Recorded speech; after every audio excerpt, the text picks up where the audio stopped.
Very good morning all. I am Pinky Malik, lecture in economics. आज के इस लेक्चर में हम कक्षा 11वीं इकोनॉमिक्स का पेपर जो कि 2023 में आया था एनुअल एग्जाम, उसके एमसीक्यू क्वेश्चंस को करेंगे।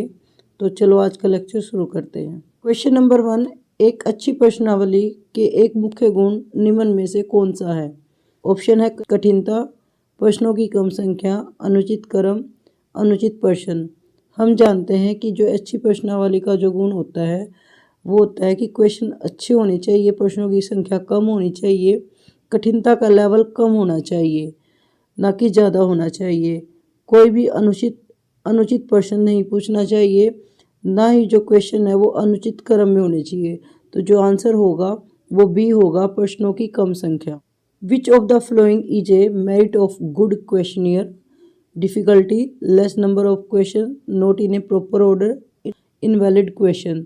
तो जो आंसर होगा वो बी होगा, less number of questions. Question number 2, दंड आलेख के प्रकार। दंड आलेख कितने टाइप का होता है? ऑप्शन है सरल तथा बहुगुणी दंड आलेख, उपविभाजित आयत चित्र, वित्तीय आरेख, इनमें से कोई नहीं।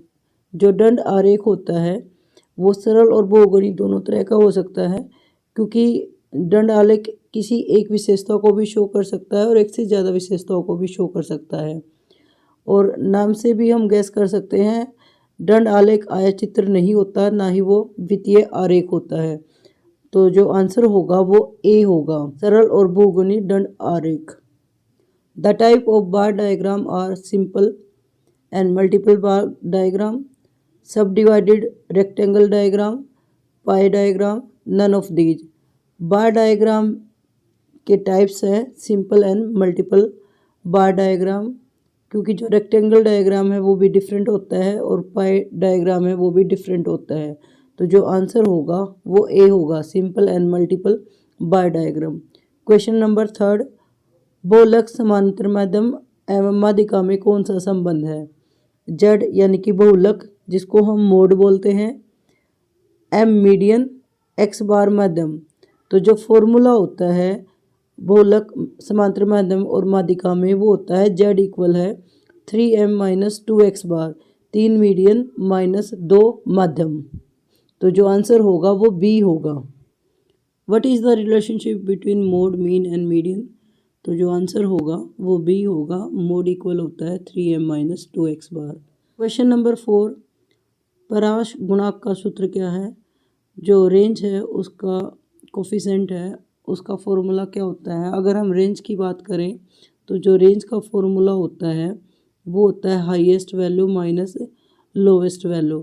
लेकिन अगर हम कोफिशिएंट की बात करें, कोफिशिएंट का जो होता है, रेंज कोफिशिएंट का जो फॉर्मूला होता है वो होता है highest value minus lowest value, highest value plus lowest value. तो जो आंसर होगा वो बी होगा। कोफिशिएंट ऑफ आर इक्वल है हाईएस्ट माइनस लोवेस्ट, यानी कि H minus L, H plus L. तो आंसर होगा वो बी होगा। क्वेश्चन नंबर 5, जब दो चरों में परिवर्तन एक दिशा की ओर होता है तो सहसंबंध होता है धनात्मक, ऋणात्मक, धनात्मक ए और बी दोनों, उपरोक्त सभी।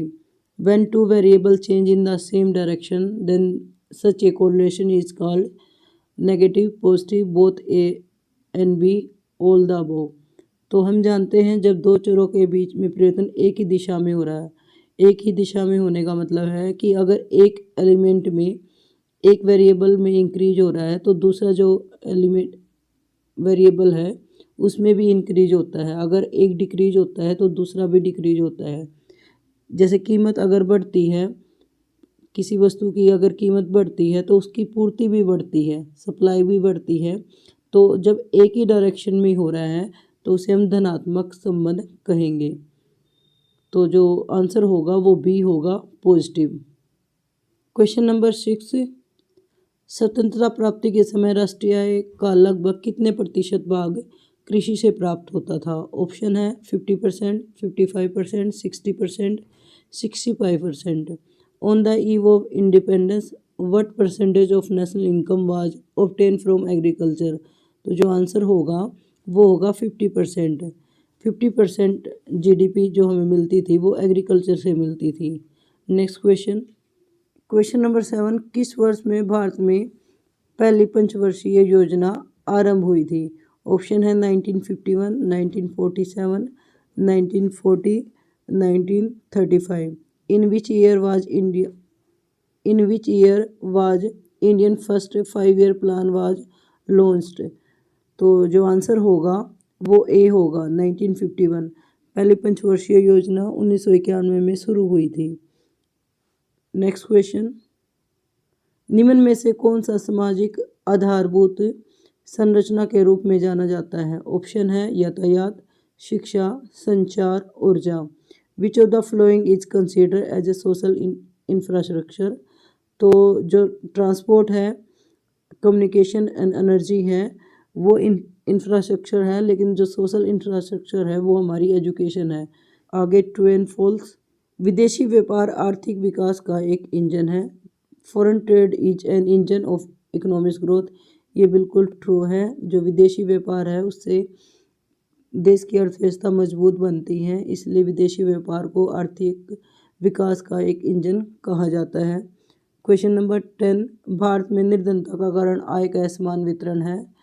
भारत में निर्धनता के बहुत सारे कारण हैं, उनमें से एक कारण आय का असमान वितरण भी है, तो जो आंसर होगा वो ट्रू होगा।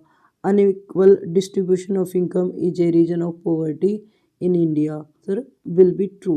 क्वेश्चन नंबर 11, भूमि, श्रम, पूंजी और उद्यम उत्पादन के 4 साधन हैं। Land, labour, capital and organisation are 4 factor of production. ये बिल्कुल सही है, ट्रू है। क्वेश्चन नंबर 12, शिक्षा मानवीय पूंजी का एक परिणाम है।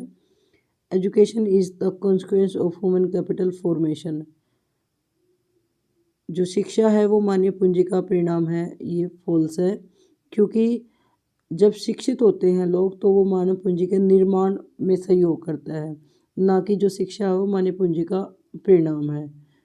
नेक्स्ट क्वेश्चन, अपवर्जी श्रृंखला में एक वर्ग की ऊपरी सीमा निचले वर्ग की सीमा होती है। In an exclusive service the upper limit of one class interval is the limit of next class interval.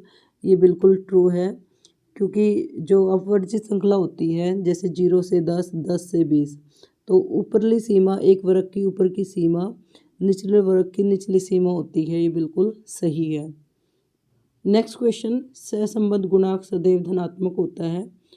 Coefficient of correlation is always positive. ये फॉल्स है, क्योंकि जो कोरिलेशन है उसकी वैल्यू -1 से +1 के बीच में वेरी करती है। कोरिलेशन पॉजिटिव भी हो सकता है और नेगेटिव भी हो सकता है। नेक्स्ट क्वेश्चन, सूचकांक के द्वारा कीमत स्तर में होने वाले परिवर्तन को मापा जाता है। Change in price level is measure by index number. ये ट्रू है, सूचकांक है वो कीमत स्तर को मापने के लिए प्रयोग किया जाता है। लास्ट क्वेश्चन, मौसमी बेरोजगारी शहरी क्षेत्र में पाई जाती है।